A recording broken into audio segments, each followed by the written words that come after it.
Muy buenos días, querida familia, deseándoles un muy bendecido domingo. Que sea la paz del Señor siempre inundando y llenando nuestros corazones.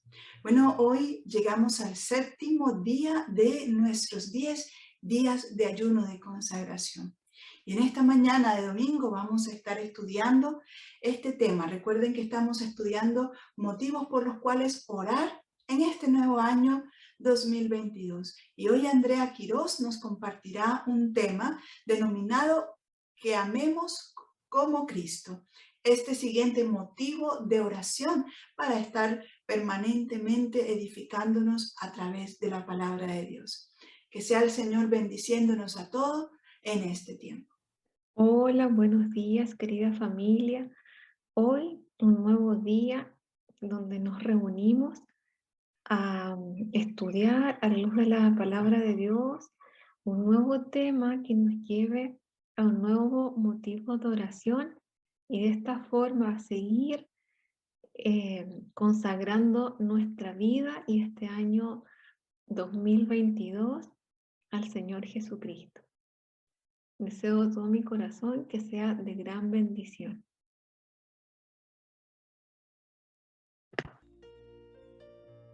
Les invito entonces a ponernos en presencia del Padre y pedirle al Espíritu Santo de Dios que sea controlando este tiempo, que sea guiando cada palabra y preparando nuestro corazón para que esta palabra sea como semilla en tierra fértil, para que impacte de forma positiva en nuestras vidas y nos ayude a cumplir un mandamiento del Señor, nos ayude entonces también a hacer testimonio ante el mundo de que somos discípulas de Jesús y somos hijos de Dios. Así que en el nombre de Jesús queremos quedar en esta mañana expectantes de lo que tú nos quieres compartir, Señor, en el nombre de Jesús. Amén.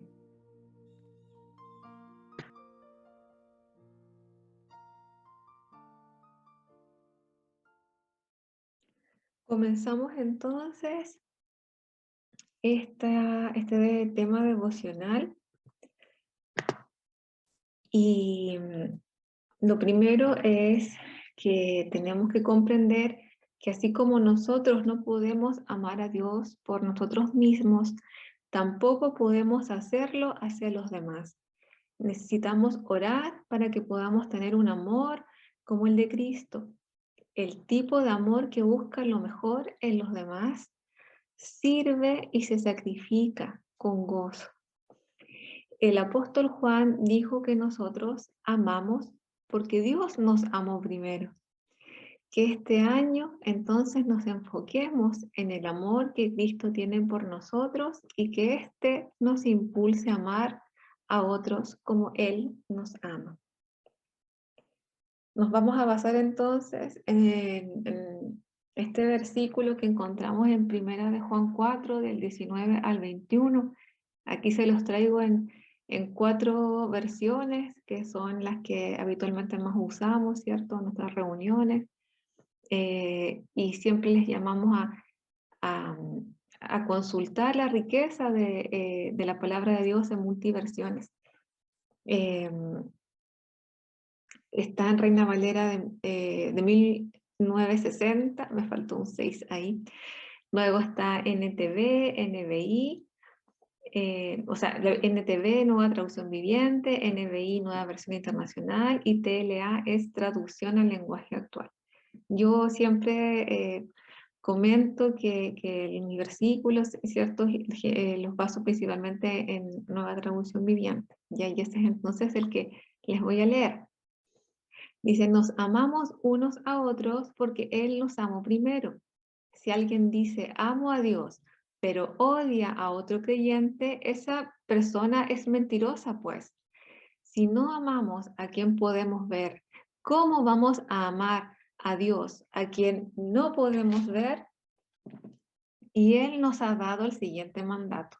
Los que aman a Dios deben amar también a sus hermanos creyentes. Bueno, el amor de Dios es la fuente del amor humano y se extiende como el fuego. Vamos a hacer la comparación de tener una fila de fósforos uno al lado del otro y cuando se enciende el primero, ¿cierto? Todo lo demás eh, eh, se van también encendiendo, ¿cierto? A consecuencia, como efecto dominó, ¿cierto? Ese fuego se va extendiendo. Esa es la comparación, ¿cierto? Del amor de Dios, cómo llega hacia los demás, ¿cierto? Se va extendiendo. Dios implanta su amor en nosotros, sus hijos, y nosotros amamos a otros, y a su vez ellos también reciben entonces del amor de Dios. La verdadera prueba de nuestro amor por Dios tiene que ver con la manera en que tratamos a las personas más cercanas a nosotros, nuestros familiares y a los hermanos en Cristo. No podemos pensar que amamos a Dios verdaderamente si no amamos a quienes fueron creados también a imagen y semejanza de Dios. Bueno, lógicamente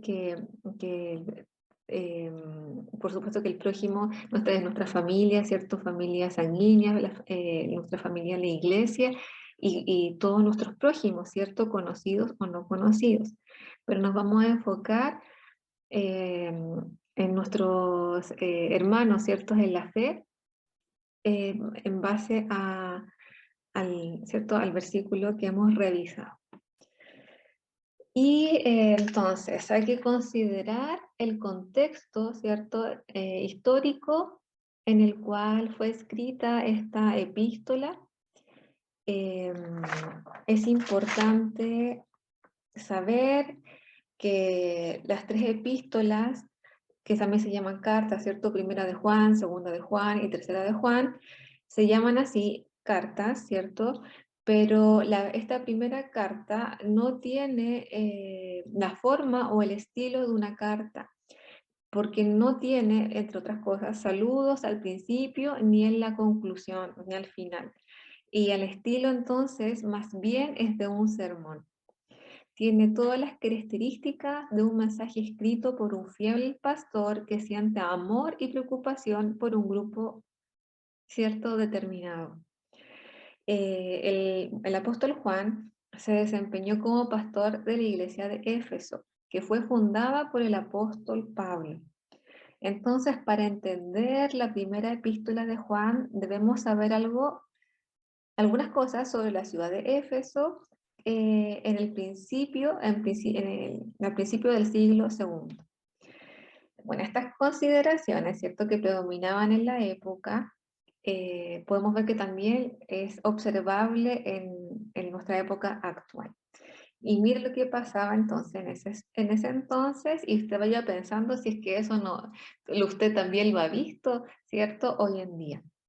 Lo primero es saber que en ese momento había una familiaridad natural con el cristianismo, ya que muchos de los creyentes eran hijos o nietos de los primeros cristianos.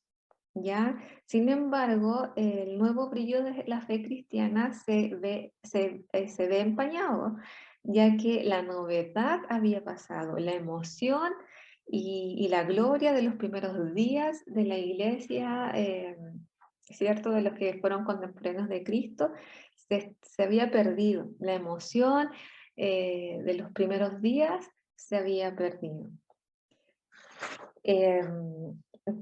Por ende, la devoción y dedicación a Cristo por parte de los creyentes de la iglesia de Éfeso también había decaído. Vamos pensando si eso también pasa actualmente.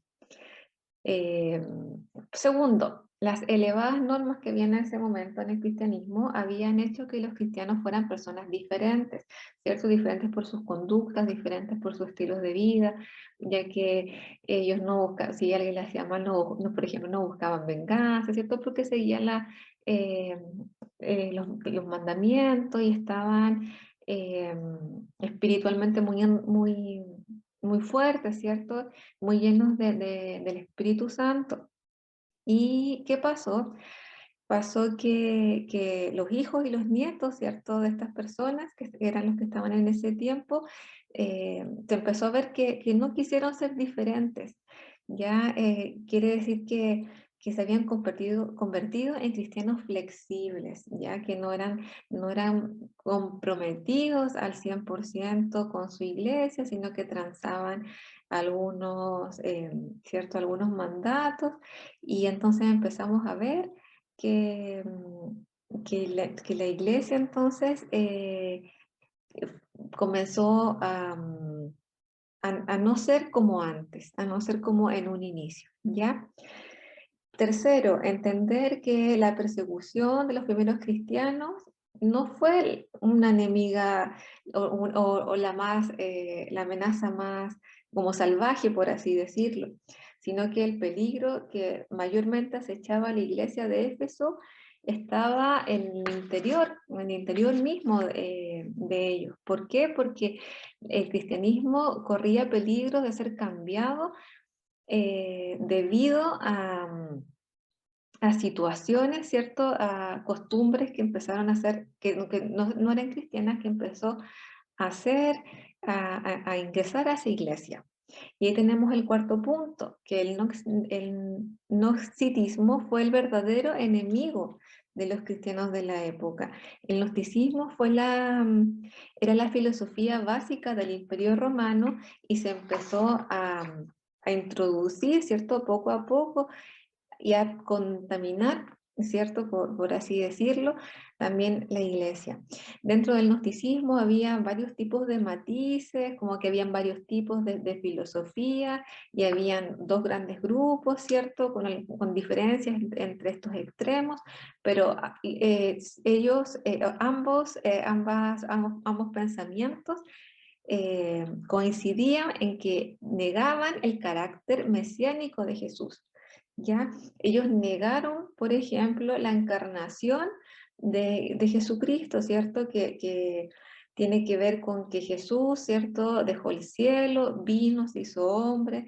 Entonces, por tal motivo fue que también el apóstol Juan afirmó claramente: y el Verbo se hizo carne y habitó entre nosotros, lleno de gracia y de verdad, y vimos su gloria, gloria como el unigénito del Padre, así como quedó registrado en Juan 1:14, ¿cierto? Entonces, eh, los padres de la iglesia primitiva lucharon contra estos asuntos, ¿cierto? Contra esta corriente del gnosticismo que estaba ingresando, ¿cierto? Que ingresó y contaminó, ¿cierto? Los cristianos.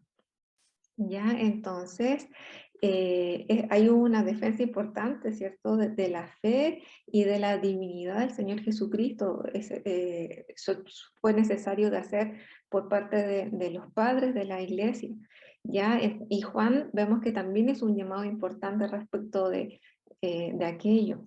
Por esto, esta epístola primera de Juan ha sido llamado por muchos el Sanctum Sanctorum del Nuevo Testamento.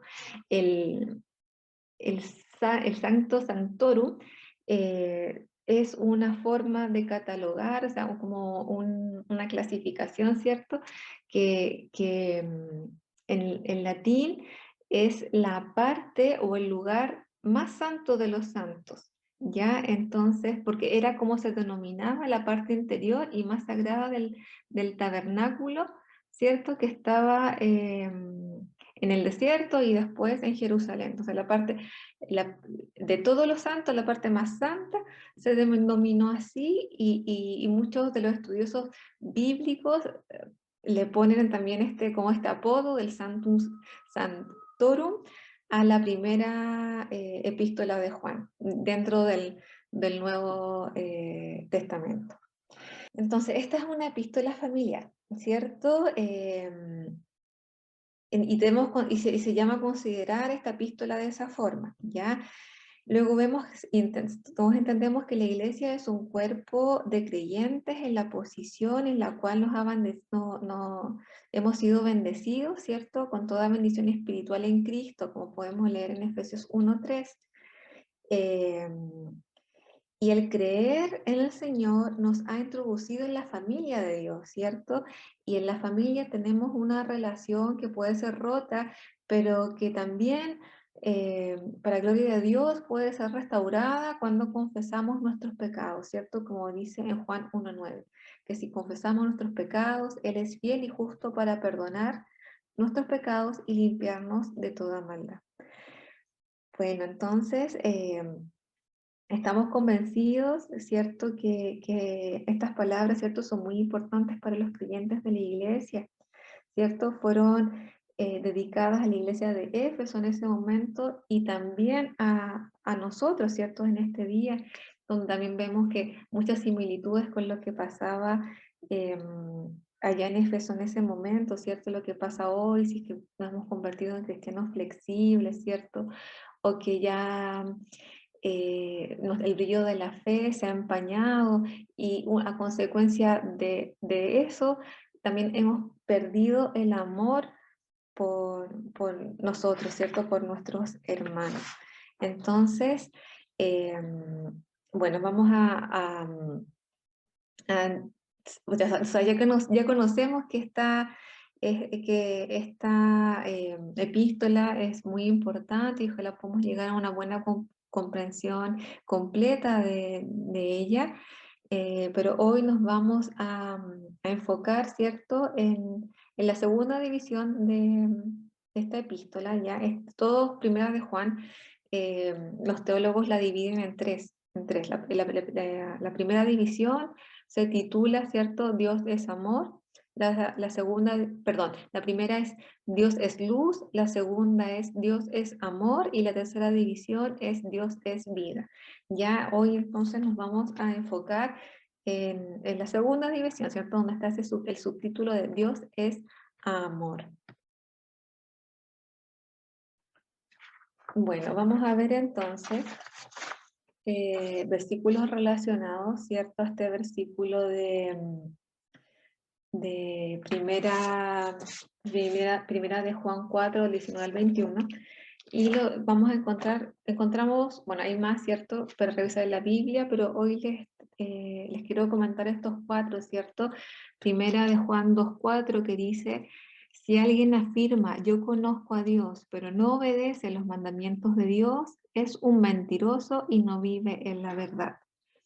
Primera de Juan 3:17 nos dice: si alguien tiene suficiente dinero para vivir bien y ve a un hermano en necesidad, pero no le muestra compasión, ¿cómo puede estar en el amor de Dios en esa persona? ¿Cómo puede estar el amor de Dios en esa persona? Mateo 5, del 43 al 45 dice: han oído la ley que dice, ama a tu prójimo y odia a tu enemigo, pero yo digo, ama a tus enemigos, ora por los que te persiguen. De esa manera estarás actuando como verdadero hijo de tu Padre que está en el cielo, pues Él da la luz de su sol, tanto a los malos como a los buenos, y envía la lluvia sobre los justos y los injustos por igual. Y en Mateo 22, del versículo 37 al 39, dice: Jesús contestó, ama al Señor tu Dios con todo tu corazón, con toda tu alma y con toda tu mente. Este es el primer mandamiento y el más importante.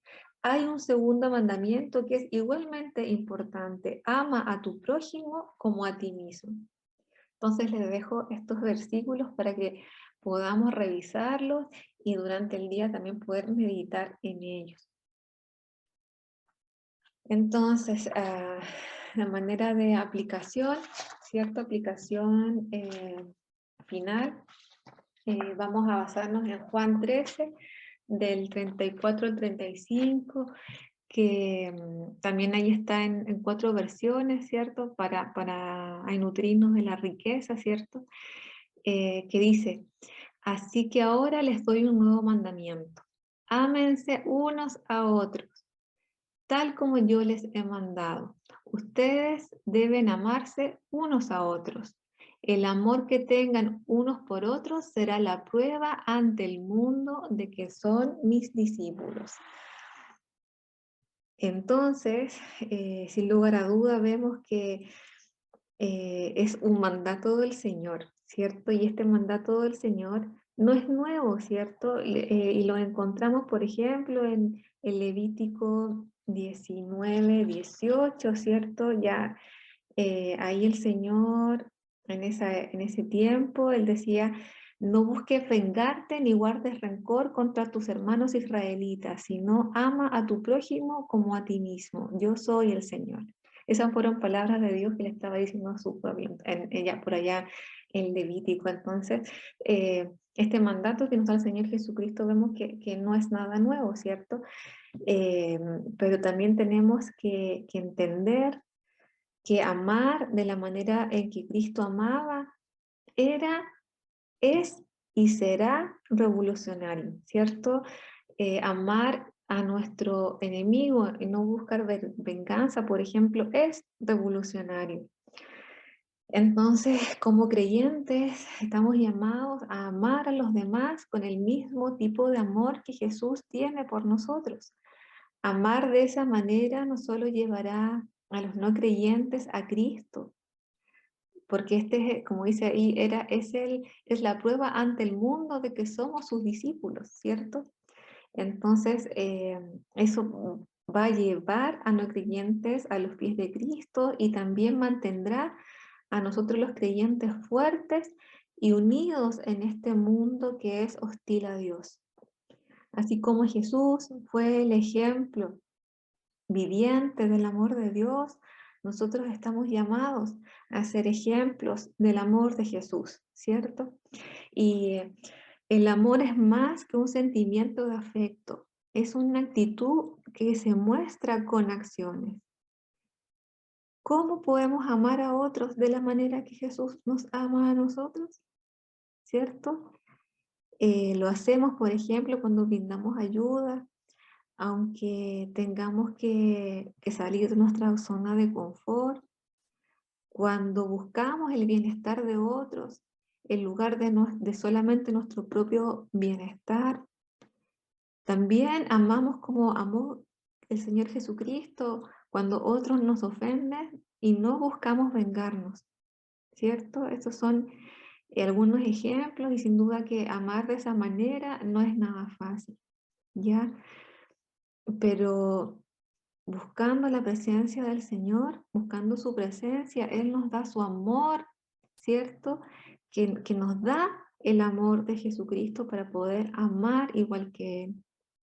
Por eso es que la gente notará y se dará cuenta que somos distintos, ¿cierto? Porque nosotros hemos recibido poder de una fuente sobrenatural.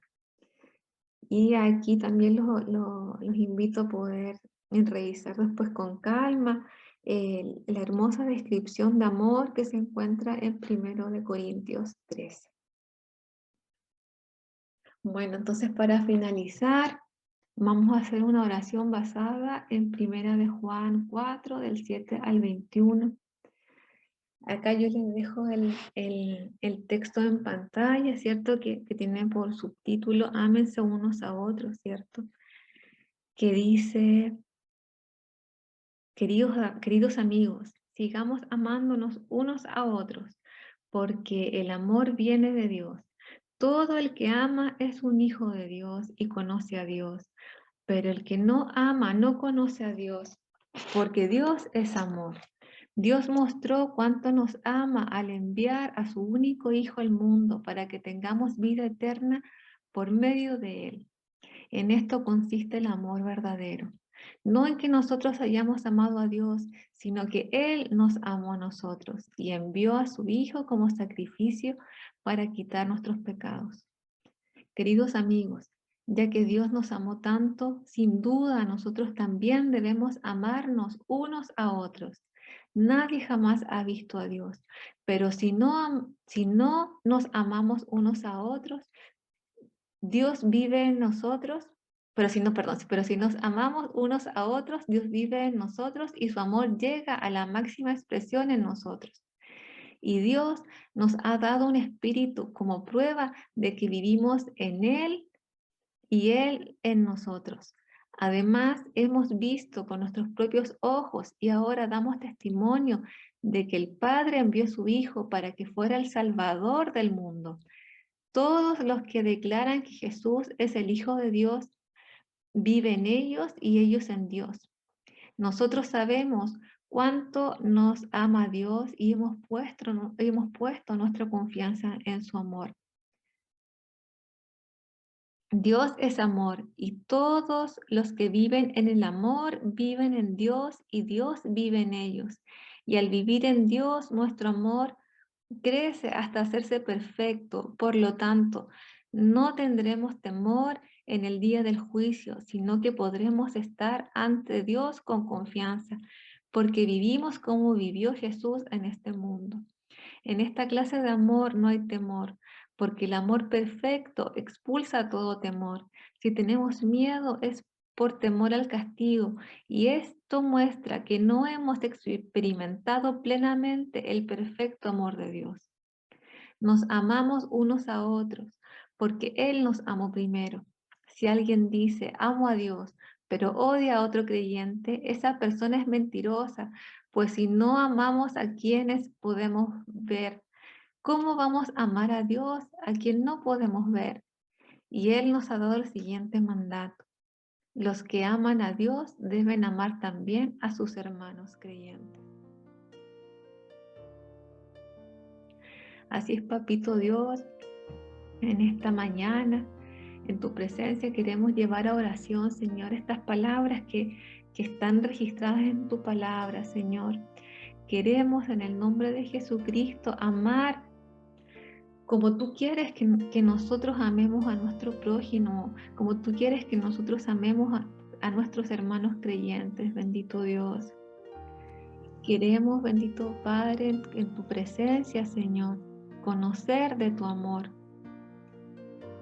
Queremos en esta mañana reflexionar cómo han sido nuestros actos, Señor, en este tiempo. Que tú traigas a memoria si tenemos algo con alguien.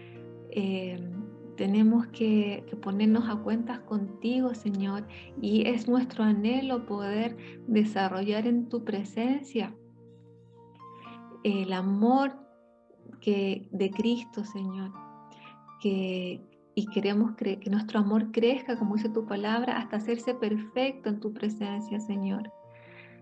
Queremos todos los días, Señor, depositar nuestra confianza en tu amor y vivir, Señor, día a día en tu amor, Papá Dios, y asimismo poder brindarlo a los otros.